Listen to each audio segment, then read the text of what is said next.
মানুষের অঙ্গ-প্রত্যঙ্গের কোনোটি একাই নিজেদের কাজ করে, যেমন হৃৎপিণ্ড বা পাকস্থলী। আবার কোনোটি জোড়ায় জোড়ায় কাজ করে, যেমন কিডনি। কিন্তু আমাদের কি আসলেই দুটি কিডনির প্রয়োজন আছে? আমাদের কিডনি প্রতিদিন বেশ কয়েক ধাপে গড়ে প্রায় 1800 লিটার রক্ত পরিশোধন করে। প্রথম ধাপে কিডনি একটি ছাঁকনির মতো করে রক্ত ছেঁকে নেয়। রক্তকণিকার মতো বড় আকারের পদার্থগুলো তখন রক্ত প্রবাহে থেকে যায়। শরীরের প্রয়োজনীয় ছোট ছোট পদার্থগুলো রক্তে ফিরে যায়, যেমন চিনি, অন্যান্য পুষ্টিদ্রব্য এবং বেশিরভাগটাই পানি।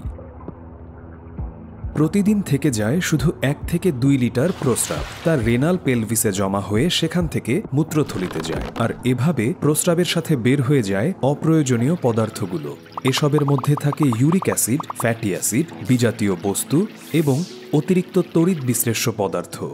হৃৎপিণ্ডের পরে রক্তচাপ নিয়ন্ত্রণের সবচেয়ে গুরুত্বপূর্ণ অঙ্গ হল কিডনি। যেমন কিডনি থেকে কম পরিমাণ তরল বের হলে রক্তচাপ বেড়ে যায়। এছাড়াও সেখান থেকে রেনিন এনজাইম নিঃসৃত হয়।